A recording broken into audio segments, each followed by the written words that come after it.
नमस्कार, मैं हूं आपके साथ आस्था कौशिक। इजरायल ने ईरान की 4 न्यूक्लियर फैसिलिटीज समेत 6 मिलिट्री बेसेस को तबाह कर दिया है और इसके साथ ही 100 से ज्यादा ठिकानों पर एयर स्ट्राइक की है। जिसके बाद सवाल यह है कि आखिर इजरायल ने ईरान पर हमला क्यों किया। इसकी कई बड़ी वजह हैं। एक एक करके वो तमाम वजह मैं आपको बताती हूँ। पहली वजह, इजरायल ने ईरानी परमाणु खतरे को खत्म करने के लिए सैन्य अभियान शुरू किया है, जिसका नाम इजरायल ने रखा है राइजिंग लायन।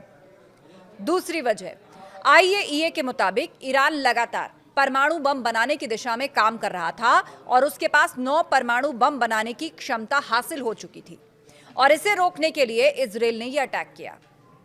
तीसरा कारण, ईरान लगातार यूरेनियम एनरिचमेंट कर रहा था। रिपोर्ट्स के मुताबिक पिछले कुछ महीनों के अंदर ईरान ने बहुत तेजी से एनरिच्ड यूरेनियम का स्टॉक बढ़ाया। इजरायल और अमेरिका ऐसा नहीं होने देना चाहते थे।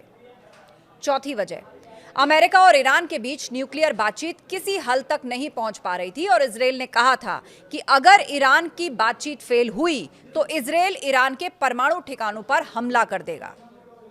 पांचवी वजह, इजरायल का यह भी आरोप है कि ईरान अपने प्रॉक्सी संगठनों जैसे हूती, हिजबुल्लाह की मदद से इजरायल के खिलाफ मुहिम चला रहा है, जिसे रोकने के लिए यह हमला जरूरी था। छठी वजह, ईरान का बैलिस्टिक मिसाइल प्रोग्राम इजरायल के लिए एक बड़ा खतरा है और इजरायल का कहना है कि अगर ईरान को नहीं रोका गया तो ईरान अगले कुछ सालों में 20,000 से ज्यादा बैलिस्टिक मिसाइल्स बना लेता और इसीलिए ईरान के मिसाइल कार्यक्रमों को रोकना जरूरी था। सातवीं वजह, इजरायल ने ईरान के खिलाफ मिलिट्री ऑपरेशन पर कहा है कि इजरायल को अपनी रक्षा करने का अधिकार है और उसने अंतिम उपाय के रूप में सटीक और शक्तिशाली तरीके से खुद को बचाने का अभियान शुरू किया है।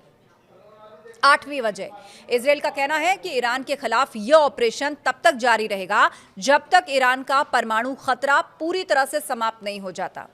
वहीं इजरायल ने यह भी आश्वासन दिया कि वो निर्दोष नागरिकों को होने वाले नुकसान को कम करने के लिए हर संभव कोशिश कर रहा है। तो वहीं अमेरिकी राष्ट्रपति डोनाल्ड ट्रंप ने कहा है कि मैंने ईरान को समझौता करने के लिए कई मौके दिए, लेकिन ईरान ने ऐसा नहीं किया। ईरान को एक समझौता करना चाहिए, इससे पहले कि कुछ भी ना बचे।